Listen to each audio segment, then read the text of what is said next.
सभी छात्रों को मेरा नमस्कार। मैं सतीश कुमार, प्रवक्ता वाणिज्य, के.एल. जैन इंटर कॉलेज सासनी हाथरस। छात्रों, आज हम 12th कॉमर्स का एक विषय है अधिकोषण तत्व, जिसे हम बैंकिंग कहते हैं। इसका एक पाठ है जिसका नाम है संयुक्त स्कंध बैंक, अर्थात व्यापारिक बैंक, कॉमर्शियल बैंक या मिश्रित पूंजी बैंक भी इसके दूसरे नाम हैं। संयुक्त स्कंध बैंक कोई नई प्रकार की बैंक नहीं होती। जिन बैंकों से हम लोग परिचित हैं, जो हमारे आसपास जिन बैंकों की शाखाएं खुली हुई हैं, उन्हीं बैंकों को हम लोग संयुक्त स्कंध बैंक अर्थात जॉइंट स्टॉक बैंक कहते हैं। उदाहरण के तौर पर, जैसे कि आपने अपने आसपास, अपने शहरों में, अपने स्कूल के पास, अपने घरों के पास बहुत सारी बैंकों की ब्रांचेस को देखा होगा, जैसे कि भारतीय स्टेट बैंक, जो कि हिंदुस्तान की सबसे बड़ी बैंक है। इसके अलावा bank of Baroda, Punjab national bank, central bank, bank of India, Punjab and Sindh bank, oriental bank of commerce, Allahabad bank, ये सभी संयुक्त स्कंध बैंक की श्रेणी में आते हैं।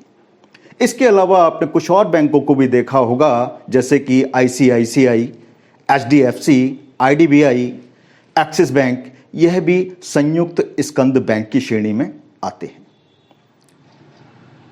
इन्हीं बैंकों को इनका दूसरा नाम भी होता है कि कॉमर्शियल बैंक कहते हैं कुछ लोग इन्हें व्यापारिक बैंक भी कहते हैं, और कुछ लोग इन्हें मिश्रित पूंजी बैंक भी कहते हैं। तो आज हम इन्हीं बैंकों के विषय में पढ़ाएंगे। बच्चों, भारत में संयुक्त बैंक की स्थापना बैंकिंग अधिनियम 1949 के तहत की गई है तथा इनका निर्माण मिश्रित पूंजी बैंक के आधार पर होता है। इसी कारण ये बैंक मिश्रित पूंजी या संयुक्त पूंजी बैंक अर्थात व्यापारिक बैंक कहलाते हैं। इनकी पूंजी अंशों में बटी होती है। इन बैंकों की स्थापना का उद्देश्य व्यापारिक बैंकों के कार्यों को करते हुए लाभ अर्जित करना होता है। ये जो संयुक्त स्कंध का अर्थ है, सबसे पहले हम इसकी बात करते हैं। देखिए, संयुक्त स्कंध, संयुक्त जैसा कि जॉइंट शब्द का इस्तेमाल किया गया है, वो इसलिए किया गया है क्योंकि बैंकें जब स्थापित होती हैं तो उनके लिए बहुत बड़ी मात्रा में पूंजी की आवश्यकता होती है। जो 2 लोग, 4 लोग, 10 लोग, 20 लोग या 50-100 लोग इतना बड़ा पैसा, इतनी बड़ी मात्रा में कैपिटल इन बैंकों के अंदर नहीं लगा सकते। अतः इन बैंकों के अंदर लाखों लोगों का पैसा लगा होता है। और किस तरह से पैसा लगा होता है? वो लगा होता है अंशों के माध्यम से, शेयर्स के माध्यम से, जिन्हें कि हम स्टॉक भी कहते हैं। दरअसल कोई भी बैंक हो, उसकी जो टोटल कैपिटल होती है वो छोटे छोटे अंशों में विभक्त होती है। छोटे छोटे पार्टिकल बना दिए जाते हैं, उसके हिस्से बना दिए जाते हैं, जिनको हम शेयर बोलते हैं, अंश बोलते हैं, स्टॉक बोलते हैं। उन्हीं स्टॉक को एक तरह से सेल किया जाता है आम लोगों के लिए, जिसे कोई कंपनी भी खरीद सकती है, गवर्नमेंट भी खरीद सकती है, कोई म्यूचुअल फंड भी खरीद सकता है, और जो हमारे देश के आम नागरिक हैं वह भी खरीदते हैं। इस तरह से लाखों लोगों का पैसा एक बैंक के अंदर पूंजी के रूप में लगा होता है। इसीलिए इसको हम संयुक्त स्कंध बैंक बोलते हैं। आगे हम बात करते हैं कि इन बैंकों को व्यापारिक बैंक क्यों बोला जाता है। इन बैंकों को व्यापारिक बैंक अर्थात कॉमर्शियल बैंक इसलिए बोला जाता है क्योंकि ये बैंकें व्यापार करती हैं। व्यापार का अर्थ होता है किसी वस्तु को सस्ते में खरीदना और मुनाफे में बेचना। अब बात आती है कि बैंक आखिर किस तरह का व्यवसाय करती हैं, क्या खरीदती हैं और क्या बेचती हैं। तो छात्रों, बैंकें रुपया खरीदती हैं और रुपए को ही बेचती हैं। किस आधार पर?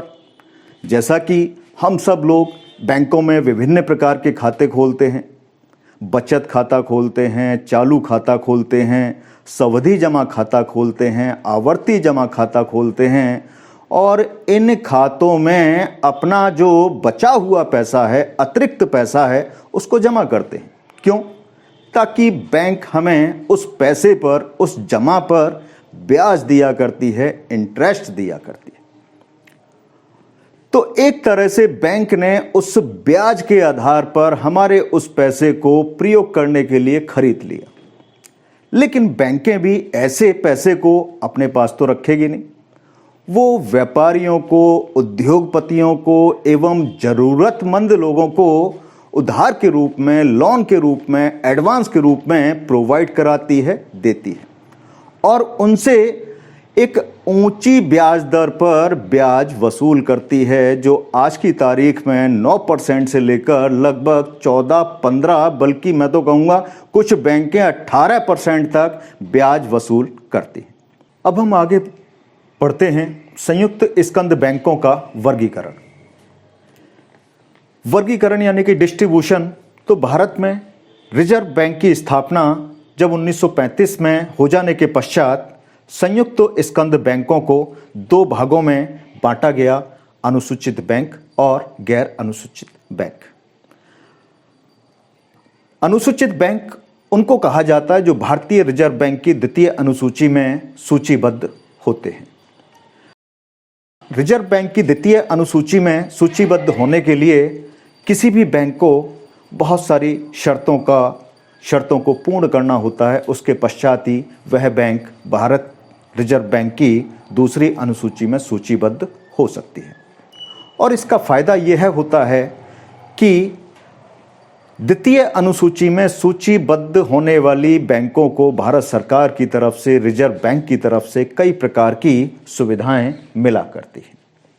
नेक्स्ट पॉइंट आ जाता है गैर सूचीबद्ध बैंक।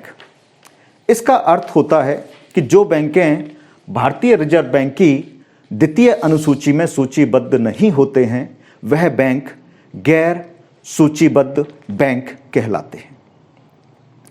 आगे हम एक और तरीके से वर्गीकरण कर सकते हैं और वह तरीका है क्षेत्रीय स्वामित्व के आधार पर वर्गीकरण। क्षेत्रीय स्वामित्व के आधार पर वर्गीकरण की हम सबसे पहले बात करेंगे भारतीय स्टेट बैंक एवं इसके कुछ सहयोगी बैंकों। भारतीय स्टेट बैंक जो कि हिंदुस्तान का सबसे बड़ा व्यापारिक बैंक है, सबसे बड़ा कॉमर्शियल बैंक है और यह पूरी तरह से सरकारी बैंक है। इसके अलावा हम बात करेंगे, जैसा कि लिखा है, राष्ट्रीयकृत बैंक। कुछ समय पहले तक हिंदुस्तान के अंदर कुल मिलाकर 19 राष्ट्रीयकृत बैंक हुआ करते थे। राष्ट्रीयकृत बैंक का मतलब होता है कि जो बैंक पूरी तरह से सरकारी है, जिसका अर्थ होता है कि कम से कम 50% या उससे अधिक, यानी 50% से अधिक अंशों को जो रखती है वो हमारी सरकार रखती है। 50% से अधिक शेयर हमारी सरकार के पास होते हैं, इसीलिए वह सरकारी बैंक या राष्ट्रीयकृत बैंक कहलाता है। तो राष्ट्रीयकृत बैंकों की श्रेणी में मैं आपको कई नाम जैसे आपको बताऊं, आप परिचित हैं, जैसे कि Punjab national bank, bank of Baroda, central bank of India, India bank, Dena bank, Allahabad bank, UCO bank, oriental bank of commerce, Punjab and Sindh bank. बहुत सारी बैंकें हैं जो राष्ट्रीयकृत बैंक की श्रेणी में आती हैं। लेकिन कुछ समय पहले हमारी भारत सरकार ने बैंकों के उत्थान हेतु कुछ छोटी छोटी बैंकों का विलय कुछ बड़ी बैंकों के साथ कर दिया, जिसके कारण आज की तारीख में राष्ट्रीयकृत बैंकों की कुल संख्या 12 है। इसके अलावा एक होती हैं क्षेत्रीय ग्रामीण बैंक। क्षेत्रीय ग्रामीण बैंक भी इसी श्रेणी के अंतर्गत आती हैं, यानी कि सूचीबद्ध श्रेणी के अंतर्गत आती हैं, यानी कि भारतीय रिजर्व बैंक की द्वितीय अनुसूची में सूचीबद्ध होती हैं। आगे हम बात करेंगे निजी क्षेत्र के बैंक, यानी कि प्राइवेट बैंक। हिंदुस्तान के अंदर आज की तारीख में बहुत सारे प्राइवेट बैंक भी कार्यरत हैं, जैसे कि ICICI, HDFC, IDBI, Kotak Mahindra bank, Lakshmi Vilas bank, yes bank, बहुत सारे बैंक हैं। और लक्ष्मी विलास बैंक और यस बैंक तो आजकल अपनी कुछ परेशानियों के कारण अच्छी खासी सुर्खियों में भी हैं। इसके अलावा इस क्षेत्र के बैंक में देश के पंजीकृत संयुक्त पूंजी वाले एवं कुछ विदेशी बैंक भी आते हैं। आगे हम बात करेंगे भारतीय संयुक्त बैंक के कार्यों के बारे में एवं लाभों के बारे में। पहले नंबर पर मैं कहना चाहूंगा जमा पर पूंजी एकत्र करना। बैंक पैसा प्राप्त करने के लिए, धन प्राप्त करने के लिए सामान्यतः अपने यहाँ पर लगभग 5 प्रकार के अकाउंट खोला करती हैं, जिसमें पहला है बचत खाता, दूसरा चालू खाता जिसे व्यापारी लोग खोलते हैं, तीसरा है FD यानी कि फिक्स्ड डिपॉजिट सावधि जमा खाता, और चौथा होता है आवर्ती जमा खाता, जिसमें कि हर महीने कुछ ना कुछ रुपया, एक निश्चित रुपया जमा करना होता है आवर्ती जमा खाते में।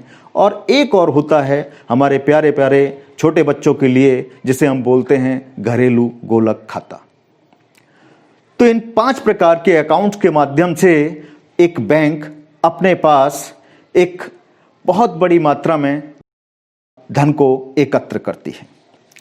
अब उस धन को अपने पास रखेगी तो नहीं, अतः ऋण एवं अग्रिम के रूप में वह जरूरतमंदों को, व्यापारियों को, उद्योगपतियों को उद्योग लगाने के लिए, व्यवसाय करने के लिए या अन्य विभिन्न जरूरत के कार्य करने के लिए उधार देती है, लोन देती है, एडवांस के रूप में देती है। तो यह भी कार्य एक महत्वपूर्ण कार्य हमारी बैंक करती है। इसके अलावा एक बहुत ही महत्वपूर्ण कार्य जो आज के हिसाब से बहुत ज़्यादा आवश्यक भी है, और वह कार्य है धन का स्थानांतरण, यानी धन को एक स्थान से दूसरे स्थान पर ट्रांसफ़र करना, भेजना। इसके लिए आज हम कई प्रकार की आधुनिक तकनीकों का इस्तेमाल करते हैं जो काफ़ी हद तक बहुत सुविधाजनक भी हैं, और सबसे बड़ी बात सुविधाजनक होने के साथ साथ वह सुरक्षित भी है। पहले नंबर पर मैं बताना चाहूँगा ATM, जिसे आप सब लोग पैसा निकालने के लिए तो प्रयोग करते ही हैं, इसके साथ साथ आप धन का ट्रांसफ़र करने के लिए, यानी कि धन को एक स्थान से दूसरे स्थान पर भेजने के लिए भी उस ATM का प्रयोग कर सकते हैं। दूसरा है NEFT यानी नेशनल इलेक्ट्रॉनिक फंड ट्रांसफ़र। इसके माध्यम से भी आप पैसे को ट्रांसफ़र कर सकते हैं। और एक नेक्स्ट है RTGS यानी रियल टाइम ग्रॉस सेटलमेंट। इसके माध्यम से भी आप कितना भी पैसा एक स्थान से दूसरे स्थान पर, एक अकाउंट से दूसरे अकाउंट में ट्रांसफ़र कर सकते हैं। इसके अलावा सबसे जो महत्वपूर्ण तकनीक है वह है मोबाइल बैंकिंग यानी इंटरनेट बैंकिंग। इस मोबाइल बैंकिंग या इंटरनेट बैंकिंग के माध्यम से आप लोग कितना भी पैसा किसी भी वक्त 24 आवर्स कितना भी पैसा एक स्थान से दूसरे स्थान पर, एक अकाउंट से दूसरे अकाउंट में भेज सकते हैं। आगे हम बात करते हैं क्रय विक्रय का कार्य। बैंकें हमारे लिए क्रय विक्रय का कार्य भी करती हैं। आजकल बहुत सारे लोग शेयर्स को सेल करते हैं, परचेज करते हैं। गवर्नमेंट सिक्योरिटीज हैं, उनको भी सेल परचेज करने का काम करते हैं। तो बैंक हमारा आदेश मिलने पर हमारे लिए इस प्रकार के शेयर्स का, डिवेंचर्स का, गवर्नमेंट सिक्योरिटीज का सेल परचेज करने का कार्य भी करती है। इसके अलावा है प्राप्त राशि को एकत्र करना। अगर बैंक के किसी कस्टमर का कहीं से कोई पैसा आना है, जैसे कि कहीं से कोई शेयर्स का डिविडेंड आना है, या कहीं से डिवेंचर्स का कहीं से इंटरेस्ट आना है, या कहीं से किसी प्रकार का कोई कमीशन आना है, तो बैंक इस प्रकार की धनराशि को एकत्र करके हमारे बैंक अकाउंट में ट्रांसफ़र कर देती है। इसके अलावा ग्राहकों की ओर से भुगतान करना। देखिए, जैसे हमारी LIC की किस्त है, यानी हमने जीवन बीमा करा रखा है, उसकी किस्त जानी है, या हमने लोन ले रखा है, लोन की किस्त जानी है, या हमारे बिजली का बिल है, हमारे पानी का बिल है, हमारा टेलीफोन का बिल है, या फिर हम किसी किसी किराए के मकान में रहते हैं, हमको किराया भुगतान करना है हर महीने, तो बैंक अपने ग्राहक के आदेश पर इस प्रकार के भुगतान भी कर दिया करता है। आगे है आवश्यक वित्तीय जानकारी। हमें किसी प्रकार की कोई वित्तीय जानकारी चाहिए, यानी कि फाइनेंशियल एडवाइस चाहिए, तो बैंक के अंदर कई प्रकार के विशेषज्ञ होते हैं और बैंक उन विशेषज्ञ के माध्यम से हमें वह आवश्यक जानकारी प्रोवाइड कराता है। आगे है ग्राहकों की ओर से भुगतान प्राप्त करना। तो हमारा विभिन्न जगहों से किसी से पैसा आना है कहीं से, तो कोई विनिमय विपत्र का पैसा आना है या किसी अन्य प्रकार से कोई ग्राहक हमारे खाते में रुपया जमा करता है, तो वह भी रुपया हमारे अकाउंट में ट्रांसफर करने का काम बैंक किया करती है। कई दफ़ा हम अपने विनिमय विपत्रों को बिल फॉर कलेक्शन के तहत जमा कर दिया करते हैं, तो उनका भी पैसा इकट्ठा करके बैंक हमारे अकाउंट में ट्रांसफ़र कर देती है। इसके अलावा एक बहुत ही लाभकारी चीज़ है, लाभकारी कार्य है, और वह है लॉकर सुविधा, जिससे आप सभी लोग परिचित होंगे कि बैंक हमें लॉकर की फैसिलिटी प्रोवाइड कराता है और उस लॉकर के अंदर हम अपने महत्वपूर्ण कागजात, अपने कानूनी कागजात, अपनी सिक्योरिटीज, अपने कोई भी आभूषण जो सोने के हों, चांदी के हों, हीरे के हों, सुरक्षित रखने के दृष्टिकोण से उस लॉकर के अंदर रख सकते हैं। इसके अलावा प्रन्यासी की भूमिका यानी ट्रस्ट की भूमिका, तो हमारे रिक्वेस्ट पर, हमारे अनुरोध पर हमारी संपत्ति की रक्षा करने के लिए बैंक एक ट्रस्ट के रूप में, एक मैनेजर के रूप में भी कार्य करता है। अगला है धन का विनियोजन। देखिए, हर बैंक पैसा कमाने के लिए बैठी है, अतः जो भी उसके पास विभिन्न अकाउंट्स के माध्यम से जो पैसा एकत्र होता है, उस पैसे को वह ऐसे स्थान पर लगाती है जहां से, या कहिए इन्वेस्ट करती है, जहां से उसे बेहतर रिटर्न मिल सके, बेहतर इंटरेस्ट मिल सके और वह धन पूरी तरह से सुरक्षित भी रहे। इसके अलावा बैंक एक काम और करती है और वह करती है हुंडियों एवं विनिमय विपत्रों को भुनाना। तो विनिमय विपत्र चाहे देसी हों चाहे विदेशी हों, उनको भुनाकर बैंक एक तरह से हमें शॉर्ट टर्म लोन प्रोवाइड कराती है। तो आगे हम बात करते हैं संयुक्त स्कंद बैंकों के दोषों के बारे में, अर्थात कमियों के बारे में। पहले नंबर पे मैं बताना चाहूँगा कि सुयोग्य एवं प्रशिक्षित कर्मचारियों की कमी। तो हिंदुस्तान के अंदर यदि बीए करना हो, एमए करना हो, या बीटेक एमटेक करना हो, या एमबीबीएस करना हो, तो बहुत सारे संस्थान हैं। लेकिन अगर हम बैंकिंग शिक्षा की बात करें तो आखिर किस स्कूल से की जाए, ऐसे स्कूलों की संख्या, ऐसे इंस्टीट्यूट की संख्या हिंदुस्तान के अंदर बहुत कम है। दूसरे नंबर पर मैं बताना चाहूँगा कि अंग्रेजी भाषा का प्रयोग। हमारे यहाँ पर अंग्रेजी भाषा का प्रयोग बहुत ज़्यादा होता है, जबकि अंग्रेजी भाषा एक हिंदुस्तान की भाषा नहीं है बल्कि विदेशी भाषा है, और जिसका प्रयोग करने में आज भी अधिकांश भारतवासियों को अच्छी खासी परेशानी का सामना करना पड़ता है। तीसरे नंबर पर मैं बताना चाहूँगा कि योग्य संचालक मंडल का अभाव। संचालक मंडल यानी डायरेक्टर्स, यानी बैंक के ड्राइवर्स, बैंक के ड्राइवर जितने ज़्यादा कुशल होंगे, योग्य होंगे, उतना ज़्यादा बैंक को बेहतर तरीके से ड्राइव कर पाएंगे, उसका संचालन कर पाएंगे। चौथे नंबर पे बताना चाहूँगा बैंकों की दोषपूर्ण व्यवस्था।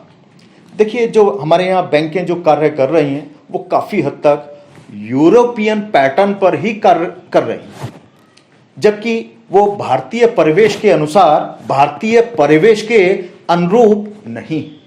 अतः बैंकों को अपनी कार्य प्रणाली में थोड़ा सुधार करना चाहिए।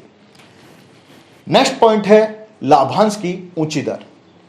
प्राय यह देखा जाता है कि बैंकें अपनी साख बचाने के लिए उन्हें चाहे लाभ हुआ हो अथवा ना हुआ हो, लेकिन फिर भी वह ऊंची दर से अपने शेयर होल्डर्स को डिविडेंड देने की कोशिश किया करती हैं, जिसका आगे चलकर उन्हें अच्छा खासा नुकसान उठाना पड़ता है। नेक्स्ट पॉइंट है लाभोपार्जन पर अधिक ध्यान। आजकल हमारी जितनी भी बैंकें हैं वह लाभ कमाना, यह तो निश्चित है कि ठीक है उनका प्राथमिक वर्क है, लेकिन लाभ कमाने के साथ साथ उन्हें अपने ग्राहकों की सेवा भावना का भी अच्छा खासा ध्यान रखना चाहिए। नेक्स्ट पॉइंट है शाखाओं का त्रुटिपूर्ण विस्तार। हर बैंक अपना विस्तार करना चाहती है, अपनी शाखाओं को ज़्यादा से ज़्यादा खोलना चाहती है, लेकिन बैंकें अपनी शाखाओं को बड़े बड़े शहरों में, ऐसे स्थानों पर जहां उद्योगपति रहते हैं, बड़े बड़े मार्केट हैं, ऐसे स्थानों पर खोलती हैं जहां पहले से ही बहुत सारी बैंकों ने अपनी ब्रांचें खोल रखी हैं। जबकि हमें चाहिए है कि ऐसे स्थानों पर ब्रांचें खोली जाएं जो दूर दराज के क्षेत्र हैं, जो ग्रामीण इलाके हैं। इसके अलावा हम बात करते हैं व्यापारिक बैंकों की उन्नति के बारे में कि आखिर जो हमारी वर्तमान बैंकें हैं ये किस प्रकार से प्रोग्रेस कर सकें। तो पहले नंबर पर हम बात करते हैं ग्रामीण एवं सुदूर क्षेत्रों में शाखाओं का विस्तार। हमारी बैंकों को चाहिए कि वह ऐसे स्थानों पर बैंकों की शाखाएं खोले जो दूर दराज के इलाके हैं, हमारे छोटे छोटे ब्लॉक हैं, तहसील हैं, कस्बे हैं, और जहां पर अभी तक किसी अन्य बैंक ने अपनी कोई शाखा नहीं खोली है, ऐसी स्थान पर हमें अपनी शाखाओं को खोलना चाहिए। और भारत सरकार को चाहिए कि इस तरह का नियम कानून बनाए कि बैंकें ना चाहते हुए भी ऐसे स्थान पर अपनी ब्रांचों को खोलने की कोशिश करें। इसके अलावा मैं कहना चाहूंगा कि बैंकों को चाहिए कि वह अंग्रेजी के साथ साथ हिंदी एवं प्रादेशिक भाषाओं का भी भरपूर प्रयोग करें। नंबर 3, विदेशी बैंकों पर नियंत्रण। देखिए, हिंदुस्तान के अंदर बहुत सारी विदेशी बैंकें भी आज की तारीख में कर रहे हैं। वो जो विदेशी बैंकें हैं उनका जो अधिकार क्षेत्र है, उस अधिकार क्षेत्र का अतिक्रमण करते हुए या जिन शर्तों के अधीन वो हिंदुस्तान में अपना कार्य कर रही हैं, उन शर्तों का अतिक्रमण करते हुए वो हमारे हिंदुस्तानी व्यापारिक बैंकों के साथ कंपटीशन करती हैं, जिसका खमियाजा हमारी बैंकों को भुगतना पड़ता है। अतः हमारी गवर्नमेंट को चाहिए कि वह इन विदेशी बैंकों के ऊपर पूरा कंट्रोल रखे। अगला है छोटे एवं आर्थिक दृष्टि से कमजोर बैंकों का एकीकरण, जो कि हमारी भारत सरकार आजकल कर रही है। अभी आपने देखा होगा कुछ छोटी छोटी बैंकों का विलय, एकीकरण कुछ बड़ी बैंकों के साथ कर दिया, ताकि वह बैंकें बड़ी बड़ी दूसरी बैंकों का मुकाबला बेहतर तरीके से कर सके। नेक्स्ट पॉइंट है ऋण वितरण की सरल व्यवस्था। देखिए, जब भी किसी इंसान को लोन लेना होता है बैंक से, तो उसे बहुत सारी प्रक्रियाओं से गुजरना होता है, और आसान कहने का अर्थ है आसान नहीं होता लोन लेना। कई प्रकार की बैंकों की शर्तों को पूरा करने के पश्चात ही बैंकें हमें लोन प्रोवाइड कराती हैं। तो यह जो जटिल व्यवस्था है, बैंकों को चाहिए कि इस व्यवस्था को थोड़ा सा आसान बनाए।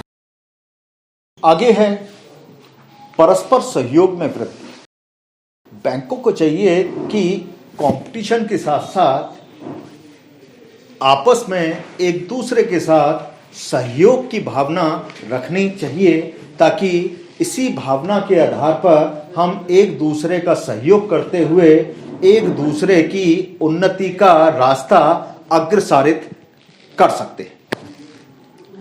अगला है मितव्ययता।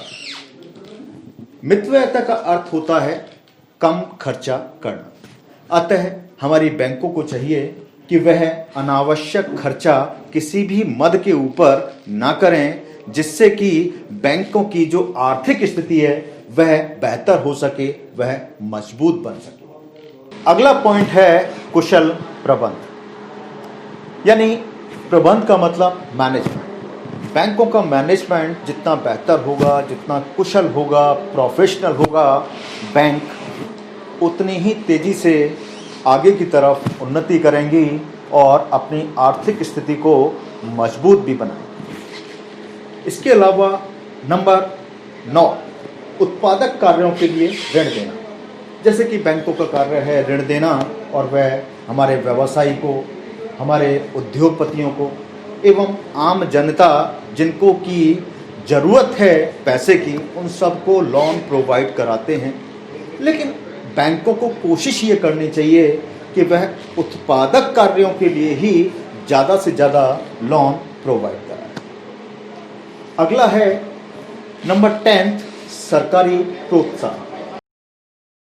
गवर्नमेंट को भी चाहिए, चाहे वो हमारी राज्य सरकारें हों, चाहे वो हमारी सेंट्रल गवर्नमेंट हो, कि वह इन बैंकिंग संस्थानों की जहाँ भी ज़रूरत हो भरसक मदद करने का प्रयास करे, प्रयत्न करे।